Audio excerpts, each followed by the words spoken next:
O convidado de hoje é ator. Vocês conhecem ele desde pequenininho. E ele faz a série Impuros também. Um personagem que todo mundo me pediu muito pra vir aqui no programa. O convidado de hoje é ele, Sérgio Malheiros.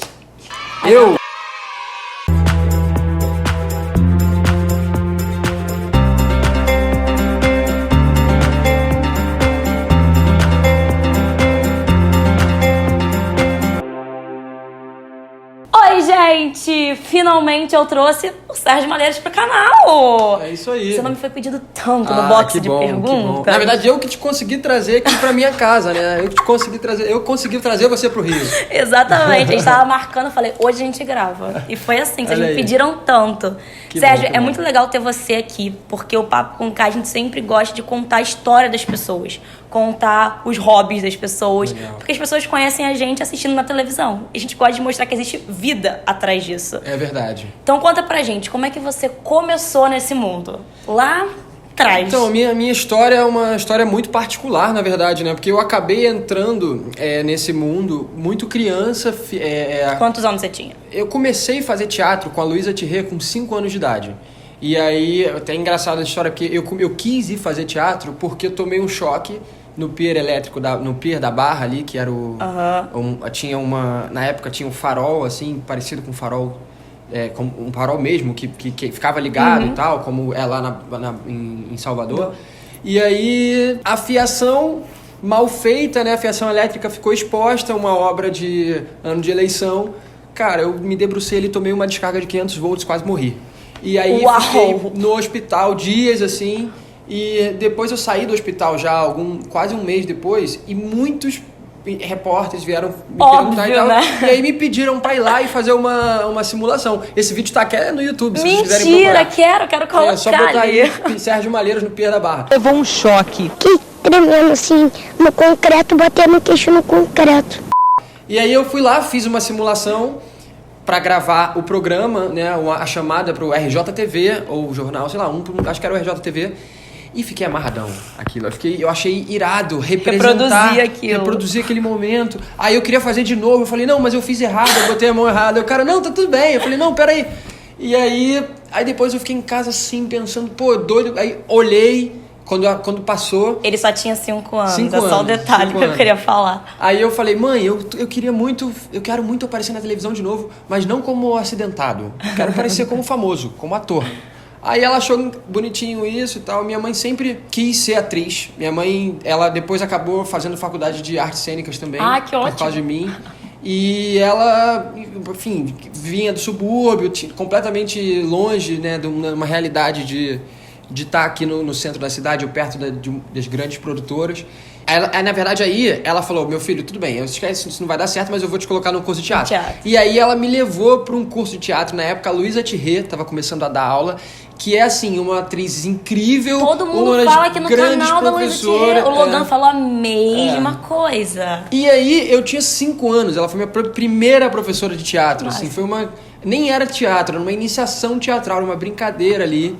E eu fiquei maravilhado. E aí a gente fez uma peça no Barra Shopping, no Teatro Barra Shopping. Nossa, até me arrepiei de contar. Que máximo, olha que lindo isso. Foi uma experiência animal. Eu tinha que fazer 2 personagens na peça. E aí foi minha família inteira. E eu adorei. E aí minha mãe, nisso, que eu já estava dentro fazendo teatro ali, a minha mãe viu no jornal, foi tudo muito rápido, assim. Foi tudo na mesma época. Um teste que a Globo estava fazendo aqui no Jardim Botânico, no Recursos Humanos da Globo, desses testes abertos para quem quiser chegar. E aí eu fui nesse teste na Globo, no Recursos Artísticos da Globo, aqui no Jardim Botânico, e era um teste que tinha, assim, 7 mil crianças. É uma coisa absurda. Nossa. E a fila tava da Globo até o Horto. Aí eu fiquei o dia inteiro lá na fila e tal. Quando chegou na minha vez, a menina falou, olha, quantos anos ele tem? Aí eu falei 5. Aí ela falou, desculpa, 5 não pode. O teste não é pra essa idade. Só a partir de 7. Aí eu falei, não, você tá brincando. Pô, moro longe pra caramba. Aí comecei a argumentar com a menina. Aí ela achou bonitinho, assim. Tadinho. Viu uma criança meio revoltada. Ela falou, não, tá bom, vai. Vou deixar você entrar, mas chega lá dentro e você fala que mentiu pra mim, tá? Aí eu falei, tá bom. Aí eu fui lá dentro, chegou lá, cara. Aí eu conheci a Malu Fontinelli, que é uma produtora de elenco até hoje, produtora da Globo. E ela me conheceu e já me achou o máximo, assim, falou, essa criança é muito inteligente, pô, vem cá. Aí fiquei conversando com ela horas, aí ela falou, você sabe ler? Aí eu falei, não sei.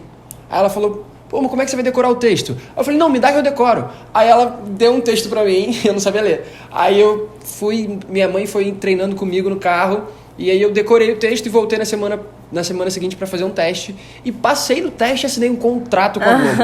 E aí foi assim, uma parada bizarra na minha vida. Isso foi em 98. Você aconteceu, literalmente. Uma história que ainda não tava nada, tava garantido. Pô, ainda mas... não tá... E eu fiz esse programa que chamava Samba, Pagode e Companhia, que era um programa que passava tarde, assim, domingo. Que ano foi isso? 98 ou 99, acho que foi de 98 pra 99. Sim.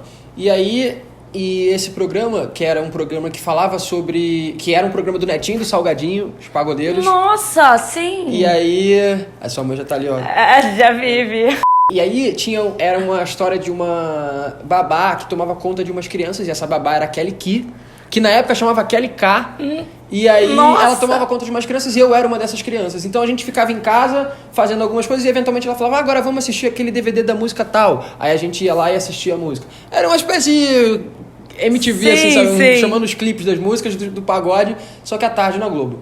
E aí foi muito legal e depois eu fui daí direto pro Gente Inocente. Que aí foi uma experiência gigante, assim, com o Peter. Eu ia falar isso agora, Que tá na série também. E aí a minha história com o Peter, ela é muito doida, porque a gente começou junto no Gente Inocente e a gente sempre teve mais ou menos o mesmo perfil, assim. Depois eu cresci, ele não.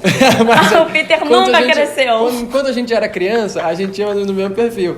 E aí a gente sempre fazia os testes pros mesmos papéis. Sempre tem isso. E a gente estava sempre, assim, se revezando nos trabalhos. Eu lembro que a gente fez uma peça uma vez... Que aí o diretor gostou tanto dos dois que ele falou, você vai fazer sábado, você vai fazer domingo. Que era o Pequeno Polegar. Depois a gente fez um outro programa junto na Sky. Aí, bom, eu vou voltar a minha história rapidamente, que vai voltar, vai chegar, vai cruzar com o Peter. O Peter sempre envolvido ali na história do Sérgio. A gente se encontrou primeiro em Gente Inocente, Peter e eu. Aí, foi uma experiência muito doida. A Gente Inocente ficou muito tempo, ficou quase 1 ano e meio antes de entrar no ar. Era um programa difícil, com crianças e tudo mais. E eu participei desde o primeiro programa, que era gravado ainda, que nem era gravado, a primeira reunião, que era num estúdio... assim, ali perto da Lagoa, que eu lembro, assim, como se fosse hoje, de onde era mais ou menos assim. É porque sempre acharam você uma criança desenvolvida, que falava muito e tudo. Pois é, e aí eu fui lá, mas assim, lá eu era fichinha, porque tinha uns moleques muito inteligentes lá, tem uma galera realmente, Gente Inocente, era uma molecada, assim, muito, muito, muito articulada. E de vários lugares do Brasil, assim, né? E eu, assim, carioca, malandro, não sei o quê. Mas ali era muito legal. E o Peter também. O Peter sempre foi mais, assim, cara. O Peter sempre foi muito bagunceiro. Ele subia em tudo, quebrava tudo. Ele era, assim, muito bagunceiro. E aí, beleza. Aí a gente fez Gente Inocente durante muito tempo. Quando Gente Inocente entrou no ar, logo depois eles me tiraram. Não sei porquê. E aí eu fiquei pouquíssimo no tempo, assim. Gente, por quê? Tristeza. Tristeza. E aí eu acho que eu tinha ficado mais velho também. Demorou tanto que eu cresci. E aí eles queriam uma galera mais bem pequena. E aí o programa não durou muito também depois que eu saí. Coincidência? Pão. Não sei. Não vou dizer talvez, que foi, mas... quem sabe? E aí eu saí e aí acabou meu contrato com a Globo. Mas ainda fazia muitas participações, assim.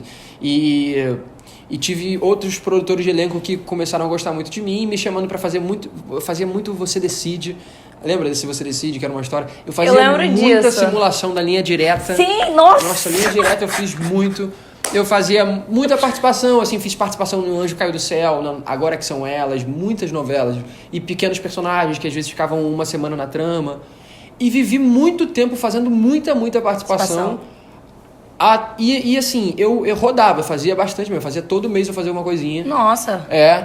E fazendo teatro.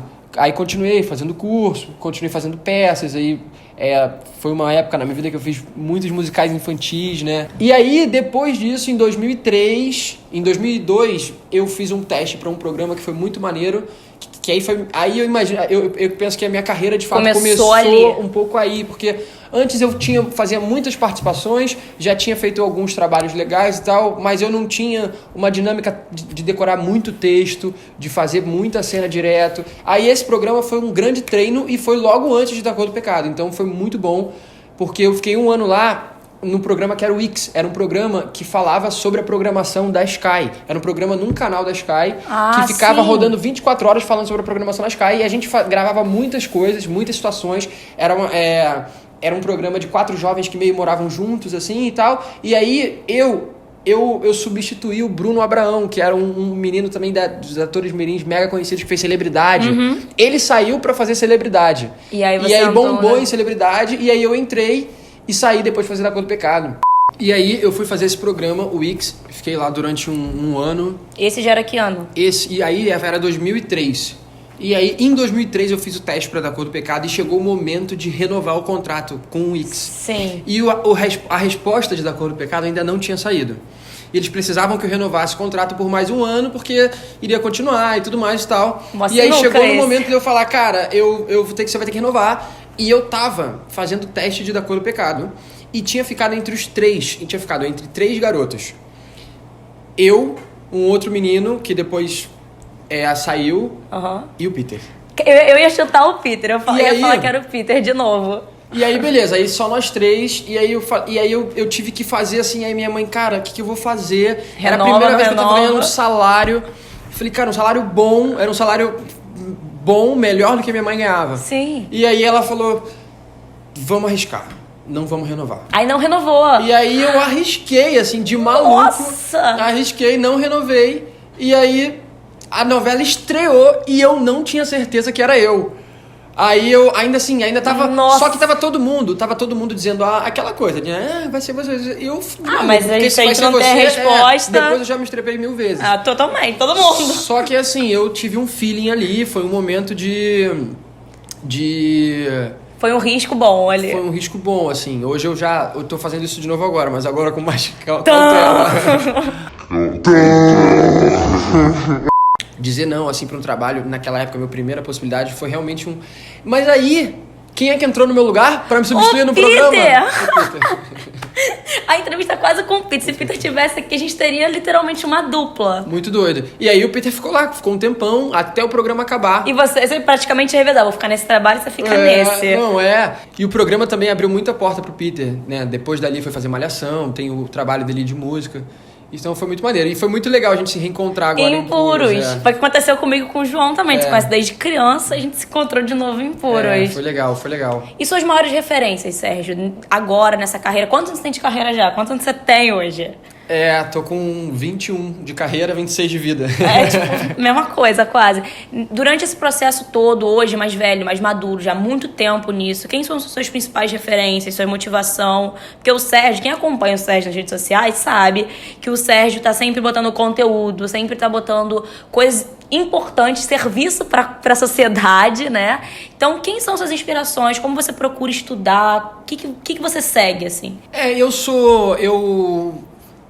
Muitas inspirações, né? Difícil saber, assim. Eu sou um novo internauta. Eu descobri a internet há pouquíssimo tempo e eu descobri que tem muita coisa boa, porque eu achava que só tinha besteira antes. Não, tem muita coisa boa.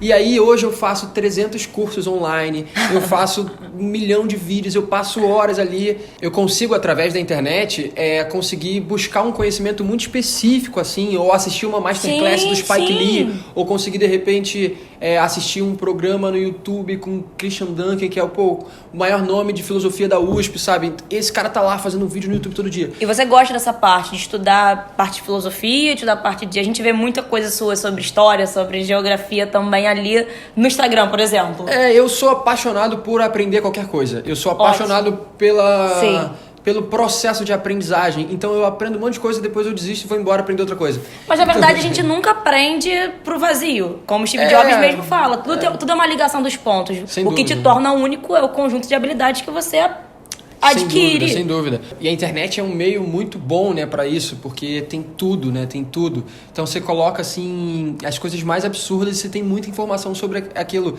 E então, por causa disso, eu comecei a entender também, dentro desse meu movimento de ser famoso, de ter que produzir um conteúdo, que tipo de conteúdo eu posso produzir que tem a ver com o que eu consumo, Exatamente. que tem a ver com o que eu curto, com o que eu vivo, porque também a minha vida é muita correria e tudo mais, mas Sofia e eu, apesar de sermos famosos, a gente vive uma vida muito pacata, muito... Por acaso, hoje vocês estão aqui em casa, a gente tem um evento pra ir, então tá uma correria, mas não é sempre assim. A gente vive uma vida pacata, a gente gosta da rotina, Sim. a gente gosta de ser artista só na hora de ser artista. Fora isso, nós Vocês somos têm a vida cidadãos. de vocês. É isso. E aí, de alguma forma, nas minhas redes sociais eu tento produzir conteúdo, mostrar um pouco da minha vida, que é importante. Sim, porque é necessário. As pessoas querem também. saber, gera uma curiosidade, mas eu também quero gerar um serviço que gere agregue valor. É isso. Exatamente. Essa é a palavra do momento. Mas eu ia falar isso. Gerar valor para as pessoas. Se gera valor, a pessoa te segue não só pra acompanhar a sua vida. para acompanhar a sua vida. Você tem conteúdo ali pra Às vezes o entregar. cara nem gosta de mim, mas ele quer, você postou um vídeo do Irã, hoje vou lá ver. Ele é inteligentinho, vamos seguir ele que vale a pena. Eu acho que assim, de alguma forma, tem duas coisas. Eu acho que uma é atingir um público que não me conhece. Exatamente. Porque o conteúdo que eu faço, eu quero escrever e dirigir. Ainda não estou fazendo isso no mercado. Então o conteúdo que eu faço, ele ainda passa por outra cabeça. O que eu digo nos meus personagens, não fui eu que pensei. Sim. E isso eu fico muito protegido. Nós, como atores, a gente fica muito protegido com isso, né, de uma certa forma, mas de uma certa forma também me engessa um pouco, porque tem tanta coisa que eu penso Que você e gostaria que eu queria de falar. passar e que eu queria falar, e eu acho que isso também foi uma das razões de eu estar, de alguma forma, focando muito nessa coisa de escrever nos últimos tempos, porque eu acho que esse é um lugar onde a gente, mesmo se expondo mais, de certa forma, pensar com a minha cabeça E deixar a sua fazer marca. outras pessoas pensarem com a minha cabeça também. Sim, deixar a sua marca, deixar o jeito que você pensa. Eu acho que não é muito meio termo, é botar o que você realmente acha.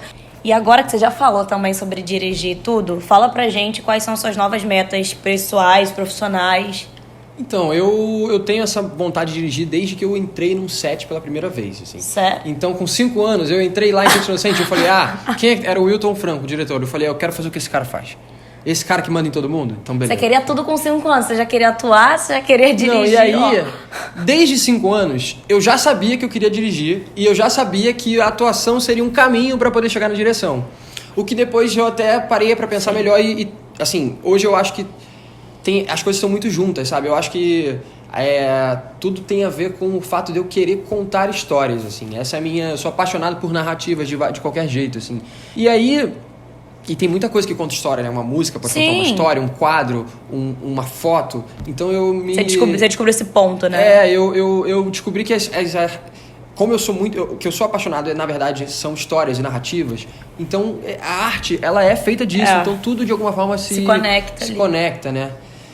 E aí, beleza. Então, quer dizer, essa vontade de dirigir, ela veio muito cedo. E eu sempre, esse tempo todo de carreira, foi um tempo de estar no suíte, de estar perguntando, de estar enchendo o saco muito dos diretores. Por curiosidade, que você queria saber. E muitos deles, até hoje, eu vou lá no escritório e falo, e aí, vem cá, você viu essa série? Pô, Spinello, Halder, são diretores que eu fico perturbando mesmo, assim, porque eu quero entender. E às vezes, Halder, eu fiz o Cine Hollywood com o Halder, que é um diretor, assim, que eu acho que... Assim, a gente tem... É uma pérola do cinema brasileiro, o Halder, e eu acho que... Eu sou muito fã dele, O cara é gênio, ele é pintor, além de diretor também. E ele traz ele traz essas referências da pintura para os roteiros dele. A gente já tentou trabalhar junto várias vezes, então já li vários roteiros dele. E aí, todos os roteiros têm muitas referências de quadros interessantes. E aí eu falei, cara, por favor, deixa eu ver você colorindo o filme. Ele falou, claro, vem cá. E eu fiquei lá na edição com ele, vendo ele colorir. E assim, o cara é um gênio. Então, esse trabalho de ficar atrás dos diretores é um trabalho que eu comecei muito cedo e que eu continuo até hoje. O Tomás, o Renê, nossos diretores de impuros. Então, assim, E aí veio essa vontade de dirigir quando eu tinha já uns 15 anos, de fazer um trabalho, né? De começar Você tá botando em prática fazer alguma coisa. E aí eu abri uma produtora, na verdade, para começar... Eu estudava num colégio que produzia muito conteúdo audiovisual, que é o Intelectus. E eles já tinham uma produção grande e já tinham uma audiência, assim, porque a galera curtia os vídeos que eles produziam, só que eles produziam uns vídeos focados só no aulão de véspera, que era um aulão... que era um aulão do Enem e tal. E aí o Gustavo Fernandes, dono do Intelectus, que hoje inclusive virou produtor, tá aí produzindo programas na GNT. Já faz o jabazão. E aí ele curtia muito isso. Ele é dono de colégio, mas sempre curtiu muito isso, tanto que agora acabou entrando nesse mundo também. E ele falou, cara, a gente quer fazer mais esses vídeos e tal. E ele me contratou pra fazer esses vídeos. Que máximo! E aí eu comecei a trabalhar lá no Intelex. E aí era uma coisa muito diferente do que eu fazia, porque eu não tava, não era... Você não tava na frente. Eu não tava na frente das câmeras. E aí comecei a brincar com isso. Já tinha feito algumas brincadeiras em casa. Foi o momento que eu tava entrando na faculdade de cinema também. O momento que eu Você fez a faculdade de cinema? Me formei e comecei a fazer a faculdade de cinema. Não consegui terminar. Mas então foi o momento que eu realmente entendi o que eu queria fazer e tudo mais. E aí fiz alguns clipes, dirigi algumas coisas e aí comecei a entender que para eu dirigir as coisas que eu queria, eu precisava aprender a escrever. E isso sempre foi uma questão muito difícil para mim, porque os roteiristas, eles precisam ter muita referência e como essa sempre foi a parte da direção que me dava mais medo, sempre foi a parte que eu mais negligenciei. E de uns tempos, de mais ou menos uns 4 anos atrás, eu entendi que eu precisava quebrar isso e comecei a me aprofundar muito e fazer muitos cursos. Aí foi a sua parte de entrar nessa parte que você estava pulando ali. Exatamente, que eu acho que de todas as partes que eu estava me preparando, era um gap muito grande. Sim. E é isso. Só que, assim, esse estudo é um estudo a longo prazo, então eu sou muito tranquilo com isso. A minha vida de ator, ela me toma muito tempo e os trabalhos que eu faço já são extremamente artisticamente consistentes, sabe? Então eu me sinto alimentado muito. Sim. Quando eu faço uma série como Impuros e tenho a oportunidade de fazer outros trabalhos também completamente diferentes. Tem umas pessoas que assistem Impuros e que não me reconhecem. Mas é porque aí, Impuros, você fica é um padrão muito diferente de tudo que você já fez. Pois é, isso é muito legal. E eu fico muito feliz de estar fazendo trabalhos tão diferentes, personagens diferentes, e isso me cativa muito, e isso ajuda muito também no trabalho de ganhar mais referência. Aí você não tem pressa, vai estar fazendo a longo prazo esse processo pra... Exato. Ou já tem pressa aqui, ó. Não tenho pressa. Não tenho pressa porque tá tanta coisa legal rolando. Sim. O mercado tá sofrendo uma transformação tão grande e as pessoas ainda estão se encaixando, assim. Tanto quem compra e quem vende ainda não sabe muito bem onde está pisando, tá todo mundo meio pisando em transformação no geral agora. Exatamente. E eu acho que eu peguei muitas transformações no mercado durante esses 20 anos, assim, desde a transformação técnica da TV digital, que era uma coisa que mudou, Da Cor do Pecado não foi digital, então era um outro sistema de câmera, Você conseguiu acompanhar toda essa mudança. Eu acompanhei isso ali, perturbando muito os diretores. Falei, cara, por que vocês fazem um X aqui na tela? E aí tinha um momento que a galera fazia o sinal hoje, ele é widescreen. Antigamente era quadrado. Isso, tanto que hoje quando vai reprisar a novela tem que exatamente. Esticar então o que a galera fazia? Os câmeras, eles filmavam no formato widescreen, aí o cara fazia tinha hoje em dia o telefone já faz isso automaticamente. Mas na época eles pegavam os monitores antigos, eles faziam com uma caneta pilô aqui e aqui, ó. E aí você tinha que filmar entendendo o que você estava sangrando ali. Você estava sangrando demais. Porque, olha, quem tá vendo na TV digital tá vendo esse quadro, e quem tá vendo na TV analógica tá vendo esse quadro. Hoje a gente vive a maior transformação no mercado, que é a internacionalização da mão de obra, do conteúdo, de tudo. Então, de fato, hoje a gente está concorrendo com o mundo inteiro. Hoje, Impuros, quem vai escolher Impuros para assistir, vai escolher em detrimento de séries estrangeiras, de séries de Breaking Bad. O cara ele poderia estar assistindo qualquer coisa. A gente entra no mesmo catálogo, tá todo mundo ali no mesmo lugar. Exatamente. Quando ele dá o play ali, ele escolheu tirar aquela hora do dia para assistir você. Então é uma audiência também com uma outra qualidade. Então, assim, o mercado tá mudando, tá tudo evoluindo. Eu tô sentindo a onda. Mas em breve poderemos ver Sérgio Malheiros como diretor também. Com certeza. Agora conta pra gente, Sérgio, algo que você nunca contou pra ninguém, que é uma curiosidade sua, pode ser pessoal, profissional, algo que você tenha vivido, algo exclusivo. Uma coisa exclusiva, assim, eu surfo, lembrei isso aqui agora porque pronto, tá aí, mas eu morro de medo de tubarão. Então eu já passei várias neuroses assim na praia, de do nada achar que vi um tubarão e sair remando que nem um desesperado. E aí as pessoas, que esse cara tá remando assim? Que estranho. Que estranho. Muito bom. E agora, curiosidades. Agora, aquele momento que a gente gosta, é a carta do Papo com K, que todo mundo recebe por ser especial, por ter aceitado. É muito legal ouvir a história, é muito rico pra gente. Legal. Então a gente te entrega a carta do Papo com K. Poxa, que maneiro. Sérgio, obrigada por estar aqui no Papo com K. Com a sua carreira e trajetória, você agrega muito para todos. Seu nome foi muito pedido, muito. E agora as pessoas conhecem o outro lado do Sérgio. Obrigada. Beijos, carinhos. Eu que agradeço. Que bom que você gostou. Foi muito bom pra gente legal. Ouvir a sua história. É muito importante. Seu nome foi pedido muito. E a gente que tá por trás, quando a gente foi gravando com o Sérgio em Puros, eu conheci o outro lado do Sérgio, vi que ele fazia também várias coisas e pensava. Então eu queria muito trazer esse Sérgio que a gente vê por trás aqui pra frente. Então foi muito importante. Agora deixa seu recado, fala o que você quiser agora. É isso. Não, exatamente. Fiquei feliz a gente poder trocar essa ideia falando um pouco, né, de coisas diferentes, porque a gente tem uma exposição muito grande, mas é uma exposição que a gente não controla muito, né? Agora com a internet um pouco mais, mas ainda assim as pessoas acabam tendo um recorte de quem você é. É muito pouco. E é interessante poder conversar um pouco mais sobre o que eu penso também, não só sobre o que eu faço. Eu e o Sérgio, a gente conseguiu se conectar melhor nessas partes no aeroporto, faltando 10 minutos para entrar no voo, que ele chegou atrasado, eu fiquei esperando ele. E a gente não cheguei atrasado, cheguei em cima da hora. Quase atrasado. Se eu tivesse chegado um minuto, ele estava atrasado. Ele ainda quis comer. Ok, quase atrasado tem o nome, que é na hora. Aí eu falei, tá na fila, ele quer comer. Eu falei, tudo bem, vamos lá. E a gente conseguiu conversar mais, ouvir esse outro lado e é muito legal. Qual é o seu Instagram, Sérgio? Fala pra eu botar aqui embaixo. Sérgio...